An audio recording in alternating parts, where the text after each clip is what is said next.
Este mês tem sido marcado por debates sobre segurança pública na Câmara Municipal. Em seminários, especialistas e autoridades discutem questões relacionadas à segurança, assunto que sempre aparece entre aqueles que mais preocupam o paulistano.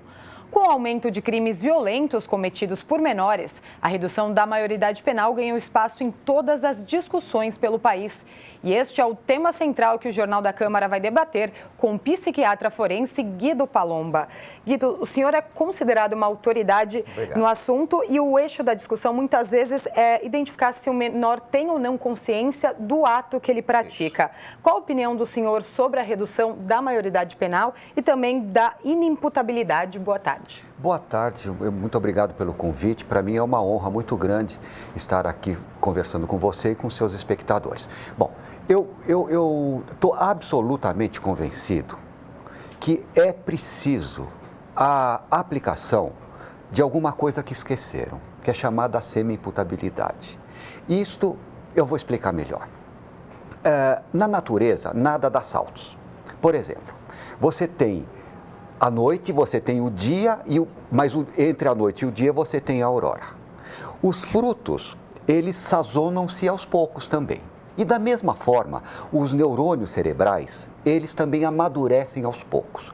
É gradativa a escala de amadurecimento e, consequentemente, da responsabilidade penal e da capacidade de imputação penal. Então, muito bem. O senhor, então, quer dizer que cada caso é um caso e não dá para sentenciar se o senhor é a favor ou não da redução? Não, eu vou dizer. Então, vamos lá. Aplicando essa lei da natureza a essa questão da diminuição da maioridade, nós temos o seguinte.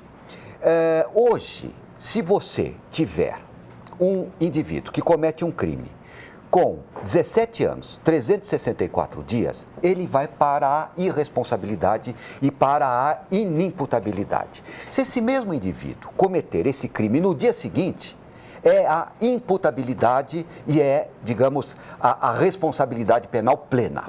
Se você trouxer esse limite de 18 anos para 16, para 14, ou seja lá para que limite for, sempre vai ser igual. Ou seja, digamos que você traga para 16 anos, então você vai ter um indivíduo que comete um crime com 15 anos, 364 dias, é inimputabilidade. No dia seguinte, é imputabilidade. Isso é um maniqueísmo, ou seja, é um tudo-nada, um pode, não pode, um claro-escuro, positivo, negativo, que não existe na natureza. A natureza não dá saltos. Os neurônios cerebrais se maturam aos poucos. A responsabilidade penal também ela vai gradativamente sendo adquirida pelo indivíduo. Então, o que é necessário, na minha maneira de entender? É introduzir a semi-imputabilidade. O que é isso, a semi-imputabilidade, de uma maneira prática? Você teria, do nascimento aos 12 anos, a irresponsabilidade completa, a inimputabilidade completa, tá certo? Para explicar, o jovem não seria penalizado. Não seria penalizado, ele seria absolvido do crime, e seria aplicado... Ele não responderia penalmente. Não responde e aplica-se aquilo que o Estatuto da Criança e do Adolescente já prevê. E depois dos 12 anos? Bom, dos 13 aos 18, que essa é a zona que nós estamos debatendo, né? É a zona dos adolescentes, que é a zona de transição entre a menoridade e a maioridade, entre a noite e o dia, não é? Então, dos 13 aos 18 anos, aplicaria a semi-imputabilidade.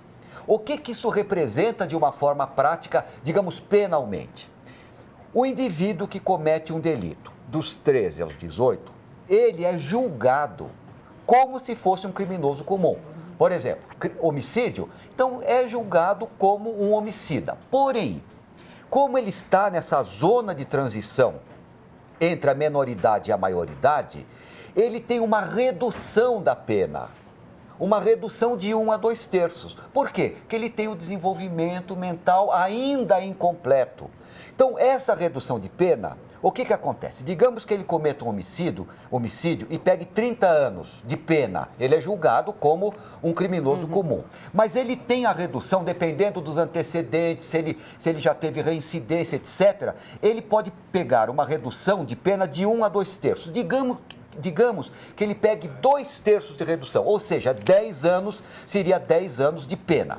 Ele cumpre esta pena até os 18 anos na casa, na Fundação Casa. Com 18 anos ou melhor, com 18 anos, completou 18 anos, é transferido para uma cadeia para cumprir o resto da pena que ele deve. Então, seria uma forma de não usar esse maniqueísmo de redução pura e simplesmente. Seria uma zona de transição. Digamos um indivíduo como, por exemplo, o Champinha, que cometeu um delito hediondo. Enfim, é um delito que ele, se fosse julgado como um criminoso comum, seria uns 60 anos de cadeia no mínimo. Mas digamos que ele fosse nesse regime da semi-imputabilidade, 60 anos, vamos reduzir por benevolência, vamos reduzir 2/3, que obviamente que ele não mereceria, mas digamos que ele mereça 2/3 de redução, seriam 20 anos longe da sociedade. Cumpre até os 18 na Fundação Casa, digamos que ele tenha 15, e depois 16, vai para a cadeia. Depois vai para a cadeia para cumprir o restante. Se reduzisse a maioridade penal, por exemplo, a 16 ou 15 anos, o senhor acredita que um adolescente que vai com 15 anos para a cadeia, ele pode se tornar uma pessoa mais violenta, que é o que atestam as pessoas que são contra a redução? Não, veja, eu continuo achando que entre os 13 e os 18, aplicando a semi-imputabilidade, ele iria até os 18 para a Fundação Casa. Mas caso houvesse a redução da maioridade penal, por exemplo, um adolescente de 16 anos ir para a cadeia, o senhor acha que indo para um CDP ele pode ficar mais violento estando lá na cadeia? Eu entendi, Carol. Esse argumento é uma falácia. Porque eu acho que nós temos que, antes de pensar como é que nós vamos recuperar, depois que ele praticou o delito, nós temos que pensar na salvaguarda social.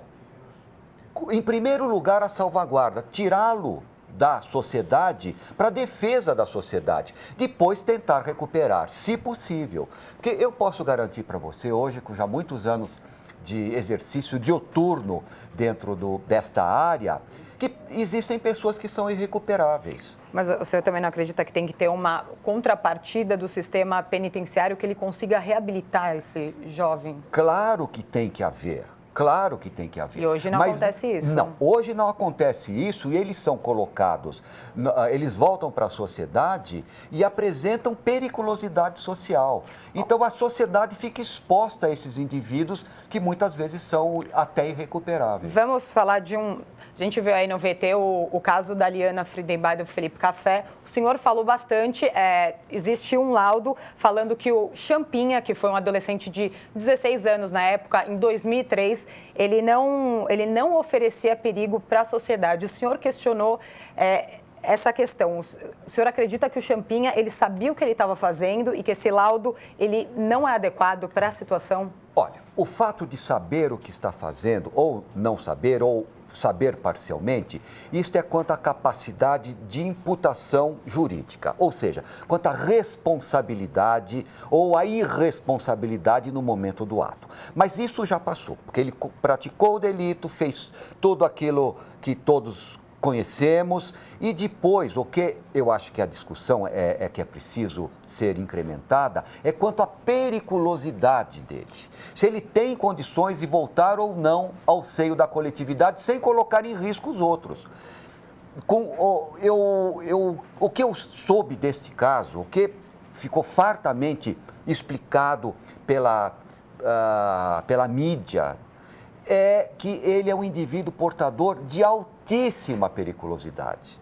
Indivíduos semelhantes a ele, com essa natureza, eles dificilmente voltam à sociedade sem voltar rapidamente a delinquir. Então, eu acho que é isso que é preciso discutir, é justamente o que fazer com esses indivíduos que são pessoas que têm, além de ter periculosidade, que é uma coisa que está nele, eles são temidos pela sociedade. Se ele for colocado na rua, as pessoas não vão querer ele por perto. É uma temibilidade. E esta temibilidade, ela também deve ser vista no sentido de o que nós vamos fazer com um indivíduo desta natureza.